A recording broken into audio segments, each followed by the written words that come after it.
दुनिया के सामने बड़े तीसमार खान बन रहे थे कि जनाब हम ये कर देंगे, पाकिस्तान की इंसिल बजा देंगे। तो कुत्ते की तरह भाग रहे हैं क्योंकि जन्मी कुत्ते हैं। Pakistan will show no mercy. उनका सुप्रीम कमांडर है वो नेतन्याहू है। अगर कल इसराइल हमारे लिए खतरा बनेगा तो हम इसराइल के साथ भी ये करेंगे। ये मैं नहीं कह रहा कि ईरान को कुछ नहीं, ईरान बिल्कुल तबाह हो जाएगा, मान लिया एक मिनट के लिए ईरान तबाह हो जाएगा, लेकिन इनको भी तबाह करें।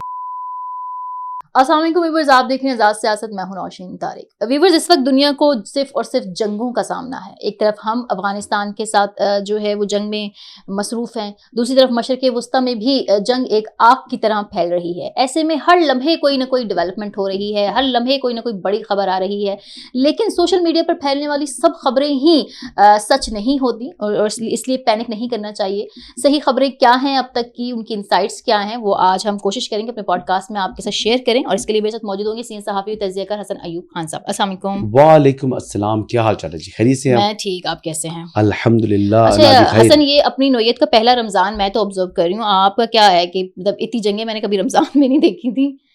नहीं देखी थी? नहीं देखी थी। अब देख रही है? अब देख रही हूँ, वही तो मैं कह रही हूँ कि रमज़ान में और अफगान फोर्सेस और पाकिस्तान के दरमियान झड़पें जारी हैं। ऐसे में ना लोग सोशल प्लेटफॉर्म्स पर डिफरेंट किस्म की खबरें खुद से ब्रेक कर रहे हैं कि अफगान तालिबान के पास 6 दिन का असला रह गया, हमारा ये वैसे सिचुएशन क्या है ऑन ग्राउंड में, आपसे जानना चाहूंगी। जो इस वक्त टीटीपी के दहशतगर्द हैं, जिसे फितनल ख्वारिज कहते हैं, वो एक जगह रुक नहीं रहे। वो यहाँ से, वो इस टाइम यहाँ से भागे कभी इधर चले जाते हैं, कभी इधर से भाग के इधर आ जाते हैं, कभी इधर आ जाते हैं, कभी इधर आ जाते हैं। They are keep on changing their positions, क्योंकि पाकिस्तान कहर बनकर ऊपर टूट चुका है और इस वक्त उनको अपनी बका के लिए, जो जिससे लूसी कुत्ता भागता है ना, वैसे ये भाग रहे हैं। एक्चुअल इनकी पोजीशन ये है, अगर आप सच पूछें तो। सिचुएशन ये है कि दुनिया के सामने तो बड़े तीसमार खान बन रहे थे कि जनाब हम ये कर देंगे, पाकिस्तान की इंसिल बजा देंगे। और कुत्ते की तरह भाग रहे हैं क्योंकि जन्मी कुत्ते हैं। तो हमने देखा एक चीज तो ये होगी। दूसरी सूरत हाल ये है जी, इस टाइम के अगर हम सच बात करें तो हम अफगानिस्तान के अंदर मौजूद जितने भी पाकिस्तान के लिए खतरात हैं, हम उनको खत्म कर रहे हैं। हमने जिनको ऑप्शन दिया था कि जो पाकिस्तान के खिलाफ जिन लोगों ने दहशतगर्दी की है, जो दहशतगर्दी के अंदर मुलव्वस लोग हैं, वो हमारे हवाले कर दें, यानी बशीर ज़ेब हो जाए, जैसे टीटीपी के लोग हैं वो हमारे हवाले करें। वो इन्होंने हवाले अगर कर दिया तो हमारा टीटीए यानी अफगान तालिबान के साथ कोई दुश्मनी नहीं है। सही है। और अगर वो नहीं करेगा तो फिर उनकी से दुश्मनी हमारी बाद में, इनसे हमारी पहले है। समझी बात? तो Pakistan will show no mercy. Pakistan will keep on responding in a way के जब जब पाकिस्तान के अंदर दहशतगर्दी के वाकयात में अफगानिस्तान की सरजमीन इस्तेमाल होगी, आइंदा भी हम ये करते रहेंगे और इसी तरीके के हम ऑपरेशन करेंगे। और ये ऑपरेशन, इसको वॉर नहीं कह सकते, इसको ऑपरेशन कहते हैं, क्योंकि वॉर तो है कि अगली तरफ से भी कुछ हो रहा हो, तो ये आगे से वाला तो है को काम कोई नहीं, शुरू में था, अब खत्म हो चुका है। अब तो हम इनको मार रहे हैं बस। अच्छा, अब ये इनकी हैसियत है। अब ये काबिल इसी थे, ये ऑपरेशन की ये दुनिया के सामने डिगे मारते रहे, हमने अमेरिका को हरा दिया, हमने फलां को हरा दिया। ये भाग रहे हैं, हम इनको मार रहे हैं। मैं लिटरली लूसी कुत्ता जिस तरह भागता है वैसे भाग रही है। मैं झूठ नहीं बोल रहा, मैं सच बता रहा हूँ। तो इनके अब्बू जी नहीं आ रहे इनकी हेल्प करने? मोदी साहब, बस मोदी साहब जो हैं वो इनके सुप्रीम कमांडर कहता हूँ उनको। तो जो उनका सुप्रीम कमांडर है वो नेतन्याहू है। वो तो मसरूफ हो गया, वो मसरूफ हो गया। तो हो सकता है कि मोदी भी सुप्रीम कमांडर की भी तवज्जो उसी तरफ हो, अपने सुप्रीम कमांडर को, अपने सुप्रीम कमांडर को जो है वो फैसिलिटेट करने के लिए। हाँ, अच्छा हसन, बहुत से लोग ना ये बात भी कर रहे हैं टाइमिंग की। पहले जब हमारी मई में इंडिया के साथ हुई तो तभी हमने देखा कि फौरी इजराइल ने ईरान पे भी हमला कर दिया। अब हमारी अफगानिस्तान की है तो भी इस टाइमिंग का कोई वाकई कोई प्लान है या ये कोइंसिडेंट है? महीने बाद नहीं, अब तो 3 दिन बाद हुआ है ना। हाँ, यहाँ पर कोई महीने बाद पहले तो था ना, मई में हमारा था, जून में इनका था। तो यहाँ पर तो दूसरा दिन है कि तीसरे दिन बाद इनका स्टार्ट कर दिए। हाँ। बात ये है कि वी डोंट रियली केयर कि हमारे यहाँ जब भी पाकिस्तान के अवाम के लिए, पाकिस्तान की कौम के लिए, पाकिस्तान के लिए, रियासत पाकिस्तान के लिए जहाँ जहाँ से ख़तरा होगा हम उसके साथ ऐसे ही निपटेंगे। अगर कल इसराइल हमारे लिए खतरा बनेगा तो हम इसराइल के साथ भी ये करेंगे।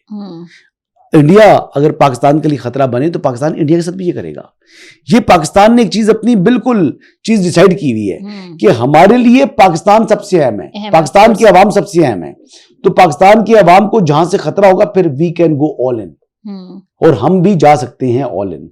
तो लिहाजा हमारे लिए ये चीज एक बड़ी क्लैरिटी हमें है इस हवाले से। और ये जो कोई आप कह रही है कि जी कोई मुमासलत है कि पहले पाकिस्तान के साथ उन्होंने वहां से ये किया, यहाँ से ये हुआ, तो हो सकता है कॉपी कर रहा हो पाकिस्तान को इसराइल। हो सकता है वैसे। अच्छा, इस वक्त अब आ जाते हैं मशरक़ वस्ता की सिचुएशन पे। कल रात में देखी थी, ट्रंप ने कहा कि ये जंग जो है महीने तक मुहीत हो सकती है, और वो तो ज़मीनी फ़ौजें भेजने का भी इंदिया दे रहे हैं। कुछ लोग ये भी कह रहे हैं कि अमेरिका खुद भी इस वक्त मुश्किल में फंस चुका है। जब इसकी कैजुअलिटीज़ होने लगी है ना, कह रहे हैं इसको डाउन प्ले कर रहे हैं, इससे ज़्यादा कैजुअलिटीज़ हैं। दूसरी तरफ ईरान अपने नए हैवी मिसाइल दागना शुरू हो गया। ऑफिशियली 6 कैजुअलिटीज आ चुकी हैं। हाँ, लेकिन कह रहे हैं डाउन प्ले कर रहे हैं। सबसे इंपॉर्टेंट जो है ना बात, ये जो बॉडी बैग्स जाते हैं ना अमेरिकन सोल्जर्स के वापस अमेरिका, ये बड़ा ही सख्त उनके लिए एक पैगाम होता है। ये बॉडी बैग्स वहां के अवाम जो है ना वो ये बर्दाश्त नहीं करते, और कोई भी जिंदा कौम बर्दाश्त नहीं करती। अपने अफवाज के जो शोधा हैं वो उनके लिए वो बहुत अहमियत की हामिल चीज होते हैं, बिल्कुल। और वो नहीं देख सकते अपने फौजियों को शहीद होता हुआ। और अमेरिकन ने वियतनाम के खिलाफ जो जंग थी उसपे जो मेन प्रेशर था कि अमेरिका को वो गिव अप करनी पड़ी, वो ये बॉडी बैग्स थे। पता आपको, कुछ बॉडी बैग्स थे और इसके ऊपर उनको जो है ना इतना बैकलैश आ गया था विद इन अमेरिका कि अमेरिका को वहां से गिव अप करना पड़ा।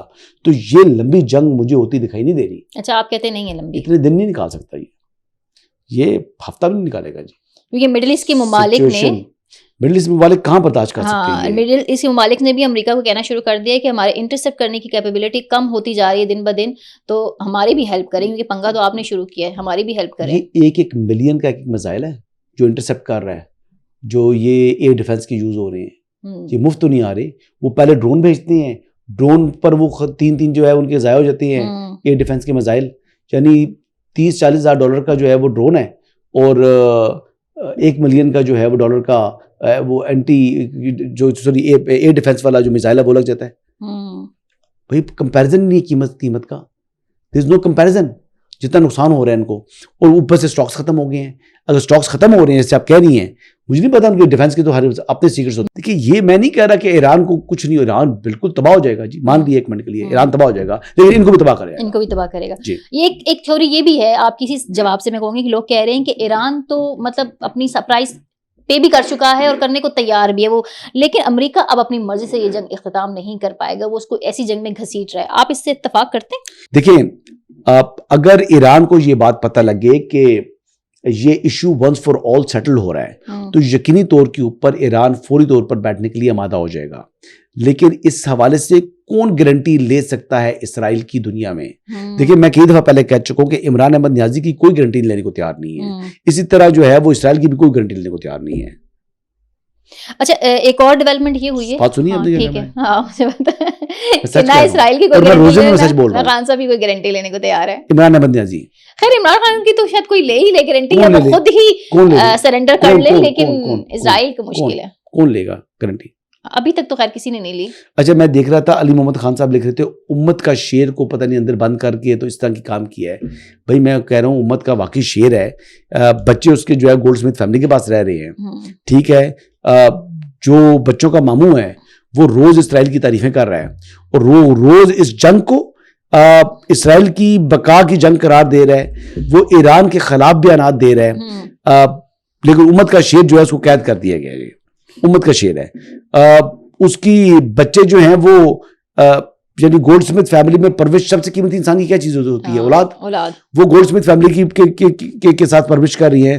कई लोग तो तंजन जो है वो नेतन्याहू से जोड़ रहे हैं। अच्छा, फिर एक बच्ची रहती है उनके बेटों के साथ। नहीं, मैं अब वो कहते हैं, वो जो बच्ची है टेरियान उसका नाम है, वो बता रही है कि जमाइमा उसकी फूफी है। कहाँ से कहाँ चलेगी? वैसे आज ट्यूसडे, मुझे लगता नहीं खान साहब से मुलाकात होगी। जमाइमा जो है वो फूफी लगती है टेरियान की? नहीं, फुप्पी क्यों लगेगी? क्या लगती है? फुप्पी तो अलीमा खानम ही होंगी ना सब बच्चों की। वो बच्ची इमरान खान की बच्ची है, आप कह रही हो? आप ना उधर निकल के बड़े इंपॉर्टेंट सवाल है मेरे पास, ऐसा आप उस पे आए। अच्छा, मशरक़ी वस्ता के तमाम ममालिक ने मुश्तरका एलामिया जारी किया है ईरान के खिलाफ। आपको क्या लगता है कि ईरान ये जंग एक्सकेलेट हो रही है? अगर ये मुल्क ईरान के खिलाफ ये भी कार्रवाई शुरू कर दी तो भी कहाँ तक जाएगा? और दूसरा इसी के साथ ही मेरा ये सवाल है कि तुर्किया, रूस, चीन जो है वो उन्होंने अपनी कोशिशें तेज कर ली हैं कि मुज़ाकरात हो, तबाही ज़्यादा ना फैले। तो कौन सी चीज़ आपको लगता है कि हैवी होगी, जंग एक्सलेट होगी या मुज़ाकरात पे बात जाएगी? देखिए, रूस, चीन, तुर्की मुज़ाकरात की बात कर रहे हैं। मुज़ाकरात के लिए मुज़ाकरात का माहौल होना ज़रूरी है, लेकिन मैं कह रहा हूँ कि मुज़ाकरात का माहौल जब बनेगा, जब सिचुएशन बन गई, और मुझे उम्मीद है कि जल्द बन जाएगी इंशाल्लाह, तो फिर दोनों तरफ से पार्टी अगर संजीदगी से बैठ जाएं तो मामलात हल हो सकते हैं। एक लास्ट क्वेश्चन है मेरे पास। अच्छा, इस वक्त एक सवाल बोर्ड ऑफ पीस के हवाले से भी बहुत हो रहा है। बड़ी एक सूरत हाल इमर्ज हुई थी कि फ़लस्तीन में पीस होगा, अमन आएगा, बोर्ड ऑफ पीस इस वजह से बना था। अब बहुत से लोग ये कह रहे हैं, टेलीविजन पर तज्जिया दे रहे हैं कि उस बोर्ड ऑफ पीस पर अब फातेह पढ़ लेनी चाहिए। इस माहौल के अंदर बोर्ड ऑफ पीस के बारे में किसने बात करनी है? बोर्ड ऑफ पीस से मुतल्लिक तो हाँ, आजकल जो है ना वो तहरीक इंसाफ पाकिस्तान के अंदर से बात हो रही है, बाहर तो बात नहीं हो रही। तो बोर्ड ऑफ पीस के अंदर तो पाकिस्तान उसका एक हिस्सा है। और कितने मुल्क हैं बोर्ड ऑफ पीस के अंदर? सारे मशरिक़ी वस्ता के। सारे मशरिक़। उनमें से किसी मुल्क ने बात की अभी तक? नहीं की। अच्छा, ये जो आप कह रहे हो लोग बात कर रहे हैं, वो कौन बात कर रहे हैं? तहरीक इंसाफ की हमायती, बहुत से उनके तहरीक इंसाफ वाले बात कर रहे हैं ना, जो या उनके हमायती साफी हैं या उनके हमायती सोशल मीडिया एक्टिविस्ट हैं। तो मैं यही कह रहा हूँ ना कि आप सवालात भी मुझसे जो है ना वो पीटीआई के वो जो सोशल मीडिया एक्टिविस्ट हैं, आप उनका सवाल करती हैं, तो आप उनके साथ लाइक माइंडेड हैं। ठीक है, आई एम श्योर आप उनसे लाइक माइंडेड। एक सवाल है, मैं तो आपसे उनका सवाल है ना, उनका सवाल है। मतलब मैं कह रहा हूं कि बोर्ड ऑफ पीस की अभी तो चीजें तय नहीं हुई। अभी तो पहले तो यहां पर मामला हुआ नहीं, तो लोगों ने कहा जी पाकिस्तान जो है वो आईएसएफ का हिस्सा बन रहा है, यानी इंटरनेशनल स्टेबिलिटी फोर्स का। अच्छा, पहला इजलास उसका हो रहा है और पाकिस्तान को बता रहे हैं जी कि इसराइल के लिए वहां पर जनाब ये तहफ़्फ़ुज़ फराहम करने के लिए फौज देगी। यार, ये लोग, जिन लोगों के सवालात आप मुझसे कर रही हैं, ये इस काबिल हैं कि इनको जवाब दिया जाए? मैं रियलिस्टिकली मतलब हमारे व्यूज को चाहिए ना, हमारे व्यूज को तो वो सोचना चाहिए पॉजिटिव। ये तो वो जाहिल लोग हैं जो इस किस्म की बातें करते हैं। वो कहते हैं उम्मत मुस्लिमा का शेर इमरान अहमद न्याजी, ठीक है, जो सुलेमानी साहब के मरने पर वो खुशी बना रहा था और ट्रंप को जो है तारीफ कर रहा था। ठीक है, ये उम्मत मुस्लिमा का शेर है। ये कैसा शेर है? अच्छा, ये ऐसी बातें करते हैं जी, मतलब अगर वो बाहर होता तो वो ये कर देता। मतलब उसने बाहर होते हुए कौन से इतने तीर चला दिए हैं जो मैं नहीं देख सका। जो बाहर होता तो उसको मैं बाहर निकाल कर ले आता हूं। अच्छा, कभी उसको उम्मत मुस्लिमा का लीडर बना देते हैं, कभी उसको दज्जाल बनाते हैं, कभी उसको जनाब वो क्रिकेट प्लेयर बना देते हैं, कभी उसको जनाब प्ले बॉय बना देते हैं। मैं हैरान हूं, किसी तरफ रुकते ही नहीं है। कंटेंट तो क्रिएट करना है ना, उन्होंने अपनी दुकानें भी तो चलानी है ना। अभी आजकल दज्जाल बने हुए हैं जी। अच्छा, इमरान खान साहब ठीक हो चुके हैं। अच्छा, उनकी आंख माशाल्लाह काफी बेहतर हो चुकी है। मुसलसल दरखास्तें दायर कर रही है जी कि उनको शिफा इंटरनेशनल हॉस्पिटल लेके जाया जाए। शिफा आई हॉस्पिटल नहीं, शिफा इंटरनेशनल हॉस्पिटल ले जाया जाए। ओके, ये मकसद क्या है इसका? मेडिकल ग्राउंड पे कुछ होगा? कुछ भी नहीं होगा। ओके, खान साहब ना खैबर पख्तूनख्वा ना बनी गाला, कप्तान साहब रहेंगे सिर्फ Adiala. Thank you very much.